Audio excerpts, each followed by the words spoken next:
Today is June 10th, 2020, and I want to talk to you today about creation during crisis. Why?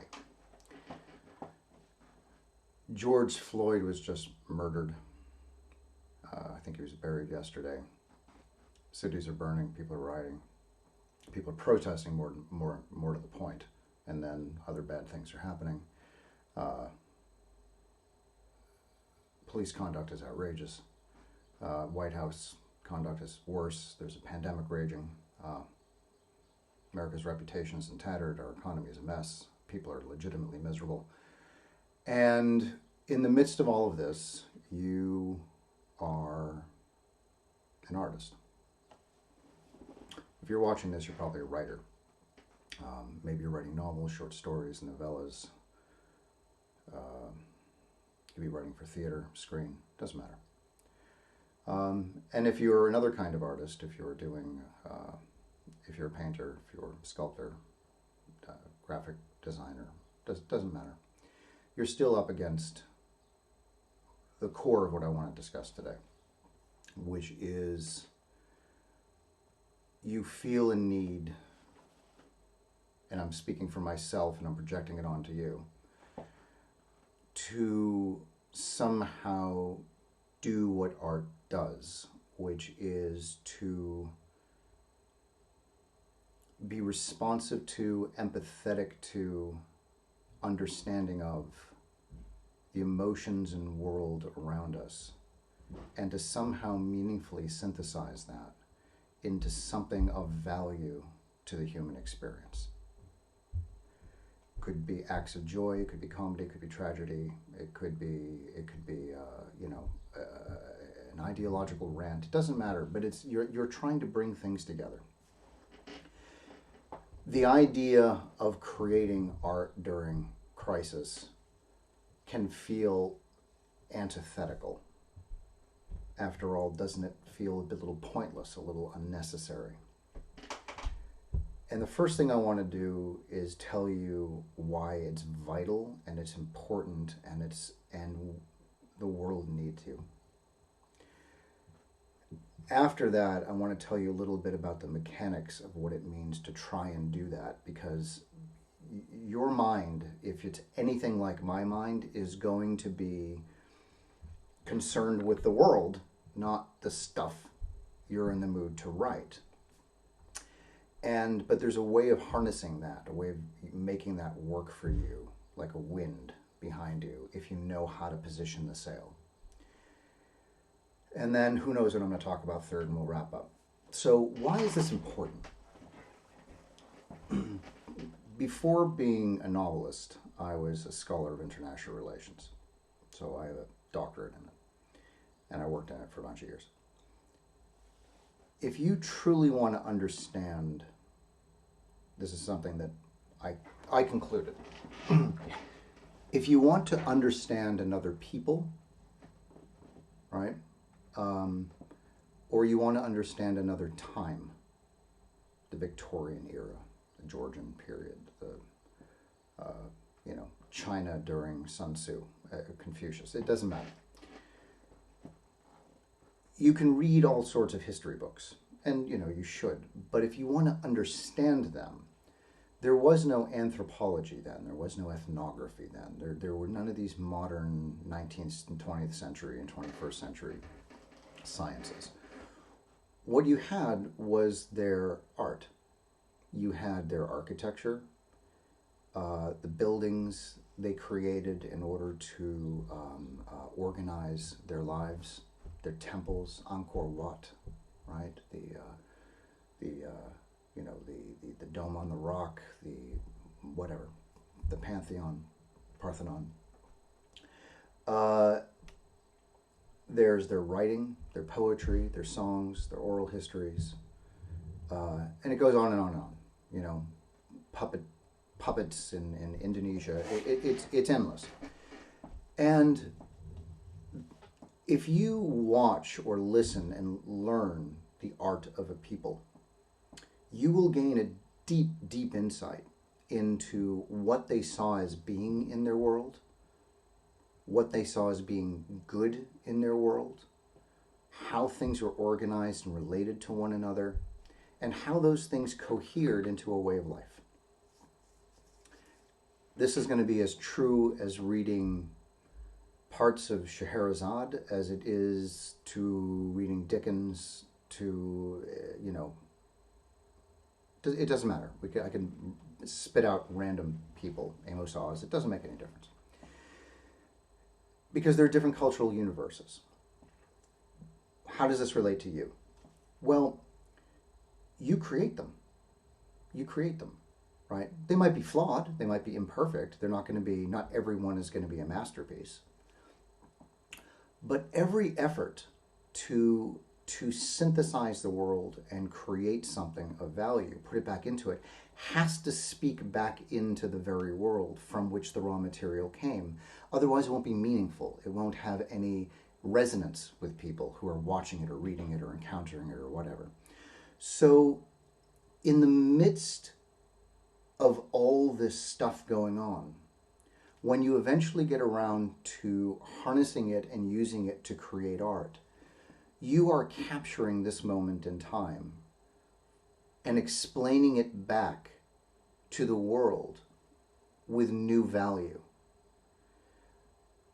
It's more than two people arguing at a bar or shouting at each other across a steel fence at a rally, or this is a model of human life that if in 500 years from now people were trying to understand this moment in time, and I can only hope to God they want to understand it, because hopefully some progress will have been made by then, and they'll want to be able to follow the breadcrumbs about how we changed and how we thought.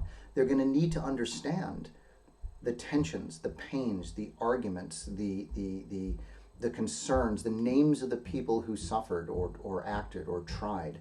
They're going to need to understand stories. They're going to need stories. They're going to need stories. Do they need fiction? Yeah, they do. Because fiction isn't just a lie that tells a truth. I'm really sick of that. Whoever came up with that, it's only pithy. It's just a pithy thing that goes inside a fortune cookie. They're not lies. What they are is the most concise renderings and concise models of human relationships and human interaction the world has yet created. There is no better model, not in science, not in game theory, not in economics, not in anything that is able to capture the subtle and nuanced interrelationship between the objects, the agentive objects in our world, which we call humans. And if we need these things, sorry, to put all that stuff together, we need you, because they don't assemble themselves. We need you. So if you want culture and understanding and meaning to flourish and continue in the world, then we need stories that achieve that. Now, let's shift gears onto the value of this stuff. Because you might say, but isn't it better to take to the streets? Might be, but I got news for you, which is you can do both. I swear to God, you can do both. You can go out on the street. You can't necessarily write while you're marching. I realize, get busy. But any writer's mind is never exactly in one place. You will always be, because this is your blessing and your curse as a writer.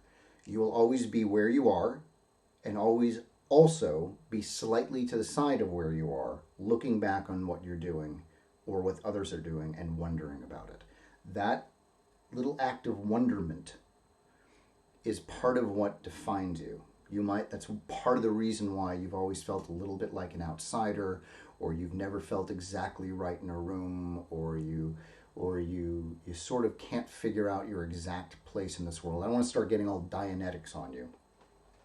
But people who are attracted to writers or being writers, there is some aspect of this. There's this need for stuff to go in, but also to come out. But they come out in new ways. They come out as acts of creation, not acts of, forgive me, but regurgitation, right? It's not, you're not just repeating, you're not autistic, you're creating something new. You're mean to autistic people. Yeah, spare me. Now, let's switch gears. Crisis is all around you and you can't actually focus. It's hard. The Twitter feed's going, people are calling you, you're seeing horrible things, you watch somebody hit somebody else, you see some guy steal things out of the hands of a child, you see George Floyd's little girl on her shoulders, and and you just, and there is no, you're not cold enough to just turn that off and keep going. And I get it. So what do you do? What do you do? What do you do during all of that with all those feelings? The short answer is you witness and you remember. And I don't mean remember the stuff that the news considers important. What I mean by that is the news is going to consider a series of events and sort of progress in what they consider to be a story to be essential.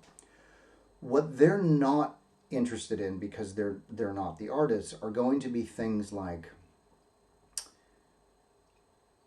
the emotions that people felt on that day, the emotions that people had when they saw something or experienced something, or the way that people looked at each other when something happened. They're not primarily concerned with that. They're concerned with the overall political, milieu. But you need to see people. You need to see not just circumstances and events, although those are, everything that people experience is anchored in that, of course. But when you see a police car pushing its way through peaceful protesters, what are you feeling? What are you seeing subjectively? This isn't a court of law. I don't need you to describe that in terms of how fast the vehicle was moving, what kind of wheels it had, what the temperature was outside, what the weather was like that day. Some of that stuff might be relevant for dramatic purposes to explain it. It is interesting to know if it was raining or if it was sunny. It is interesting to know whether or not people were all wearing the same color coats or not. Some of that stuff might matter to you. But what did it mean to you? What did it do to you? What did it do to others? Was the feeling and reaction and emotions that you had similar to that of other people? And if not, go learn them. Go learn them. Don't just assume that any understanding of the world, any legitimate reading of what's happening out there only comes from you. You may not have the resources. You may not have ever had the life experience. You may have not developed a vocabulary. You may have not ever had sufficiently rich conversations with other people about what it means to encounter or experience something. You can't. The world is billions and billions of people and unbelievable ways of experiencing joy and suffering. And we are all limited in that. We're not necessarily limited in our capacity ultimately to understand. We may not be limited ultimately in our capacity for empathy, but we are all limited at any moment in time with the resources to achieve understandings that are not our own. Okay? So just because you watch it and see it in a certain way doesn't mean that's the only way it can be done. So go learn, listen, experience this. Number 2, write it down. And I'm not messing with you. Write it down. You're going to think that this has changed your soul and fundamentally changed your personality. Maybe, but the problem is we eventually go native to the experiences we have. We grow, we change. You may feel as you're sitting in your chair, as I'm sitting in my chair, that you are you. But you used to be much, much, much shorter. Because you used to be 5. And back then, you felt like you too. And right now, it's not really that easy to remember what it's like to have a 5-year-old body, right? Now, if you are much heavier than you used to be, or you've lost a lot of weight and you're much thinner than you used to be, you might remember that. But the reason you remember it is because you're probably an adult during some of that transition, right? And so you can kind of remember, not being able to get that belt on, or the joy of being able to get it down to another thing. But that's nothing compared to puberty, for example. You're not going to remember everything. You're just not. But here's the other part. It's not just the memorization. It's not just witnessing, and it's not just memorization. It is reaching a concise understanding of something of value. And very often, and those things are not simply observations. They're not stuff you always see in movies. People are jotting things down in their notebook like, oh, great line. Yeah, it's deeper than that.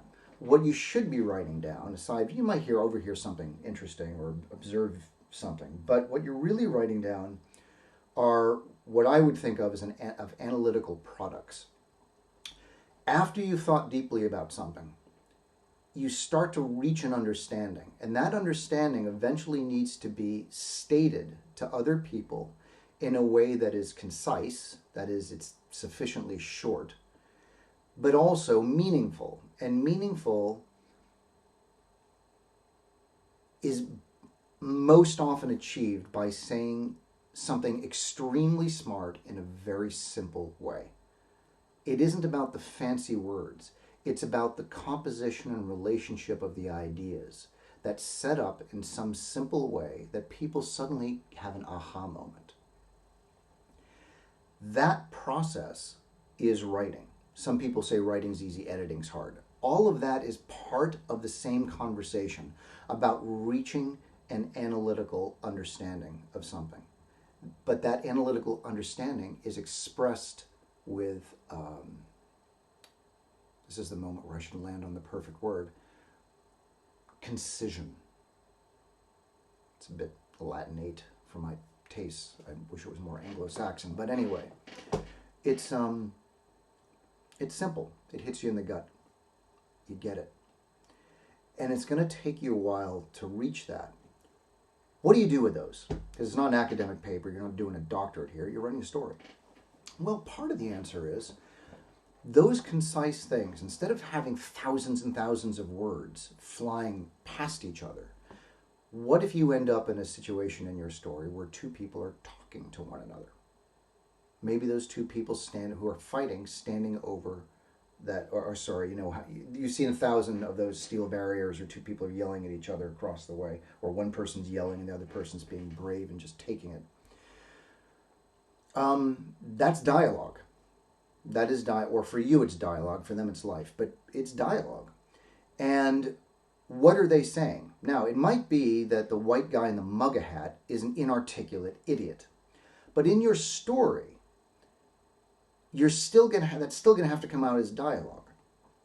Or maybe he's not an inarticulate idiot. Maybe he actually has an incredibly important point to make, but he's so wrapped up in emotion he doesn't know how to make it.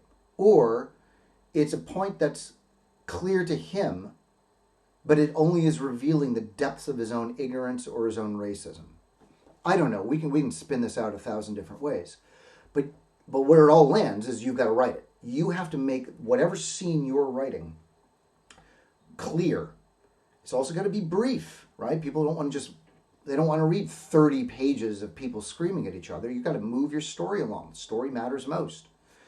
So all these things that you're feeling, experiencing, hearing, observing, you need to pull that out of the world, and your notes now, during the crisis, during this moment of crisis, the whole damn thing's a crisis. It's going to be a crisis for the next 30 years until we solve it, in my opinion. But the moment of, I'm going to call it a heightened intensity, heightened drama, heightened emotion, right? When we are out in the streets. Because this isn't Occupy Wall Street. This is hopefully this is more like the late 60s, but I digress. Or mid-60s.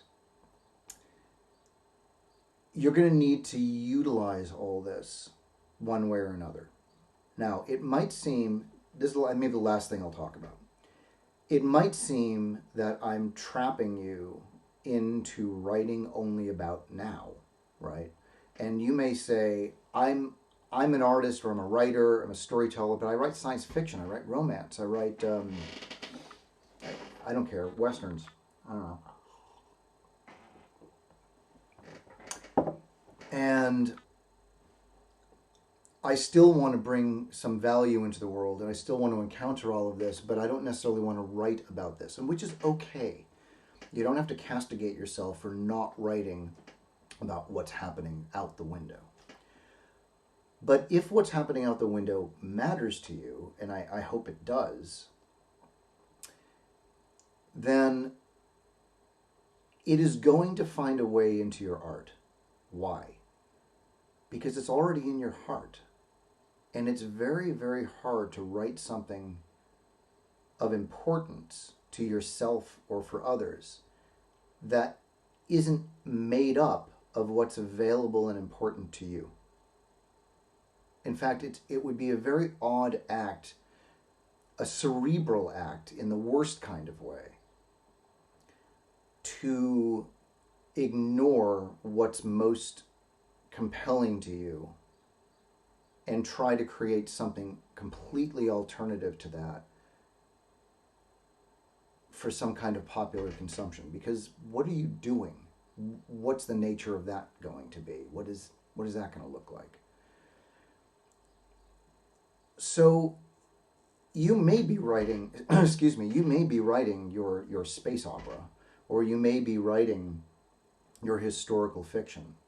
But a tremendous amount of what we are experiencing now, cultures in change, politics in flux, a nation unable to identify itself, a government completely out of touch and aloof to the emotional state and spiritual well-being of the population, a culture divided at least in two.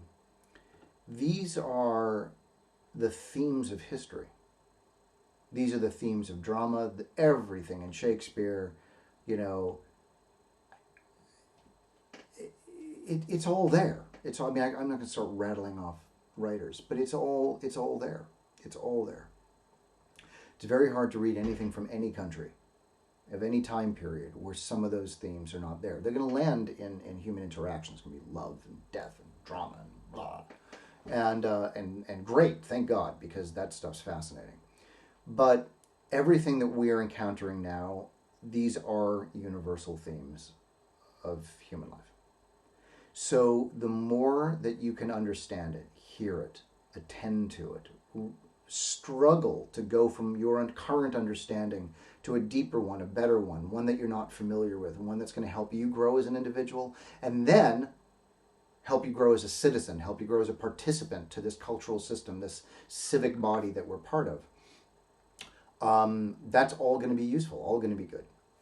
So creating during crisis is partly about suspending the act of creation and instead gathering together the resources and organizing them in your mind, in your heart, in your soul, so that you are going to have a palette to work with as you move into any act of creation that you're going to engage in soon. And I don't remember who said it. I don't know if it was Dizzy Gillespie or it was somebody who played the horn, and he just said, I can't look it up now, but he said, if it isn't in here, it's not going to come out there, and that's it. And that's one of those analytical products I'm talking about. It's not just a great line. That's the result of somebody having thought about it and found a simple way to make it understandable to people who are not musicians, who are not artists. If it isn't in here, it's not coming out there. I get that. I get it. And I believe it. Why? Because it's true, right? Good luck during this time. Art matters. Writing matters. Storytelling matters. Imagine if nobody ever told the stories of what was happening now. Imagine if nobody ever articulated this to future generations. Imagine if we learned nothing. That's how you know that what you feel and what you're doing is important. Good luck. We'll talk about something else next time.